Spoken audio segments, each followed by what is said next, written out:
पौराणिक ग्रंथों के मुताबिक जलंधर नाम का एक राक्षस देवी देवता को अपने आतंक से तबाह कर रखा था।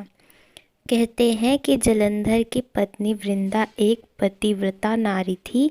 कहा जाता है कि उसकी पूजा से जलंधर को किसी युद्ध में पराजय हासिल नहीं होती थी। इसके अलावा वृंदा भगवान विष्णु की भी परम भक्त थी। ऐसे में भगवान विष्णु की कृपा के कारण भी उसे युद्ध में हमेशा विजय हासिल होता था। एक दिन जलंधर स्वर्गलोक पर आक्रमण कर दिया, जिसके बाद सभी देवी देवता भगवान विष्णु के पास गए और उनसे रक्षा की गुहार करने लगे। भगवान विष्णु इस बात को जानते थे कि वृंदा की भक्ति को भंग किए बिना जलंधर को परास्त करना मुमकिन नहीं है। ऐसे में उन्होंने जलंधर का रूप धारण किया, जिसके बाद वृंदा का पतिव्रता धर्म टूट गया, जिससे जलंधर की सारी शक्तियां समाप्त हो गईं। जिसके बाद जलंधर युद्ध में मारा गया।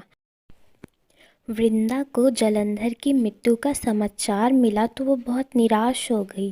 बाद में वृंदा को जब उसके साथ किए गए छल का पता चला तो वो बहुत क्रोधित होकर भगवान विष्णु को श्राप दे दी। वृंदा का प्रतिव्रता व्रत भंग होने की वजह से उसने भगवान श्रीहरि को श्राप दिया, जिस तरह आपने छल से मुझे वियोग का कष्ट दिया है, उसी तरह आपकी पत्नी का भी छल से हरण होगा। साथ ही आप पत्थर के हो जाएंगे और उस पत्थर को लोग शालिग्राम के रूप से जानेंगे। कहते हैं वृंदा के श्राप की वजह से भगवान विष्णु दशरथ के पुत्र श्री राम के रूप में जन्म लिया। फिर बाद में उन्हें सीता हरण के वियोग का कष्ट झेलना पड़ा।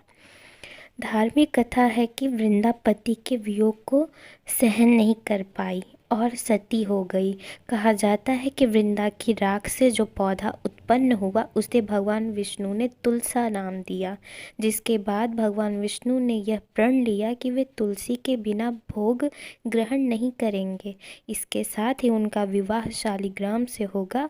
मान्यता है कि जो कोई भी श्रद्धापूर्वक तुलसी विवाह संपन्न कराएगा, उसका वैवाहिक जीवन खुशियों से भरा रहेगा।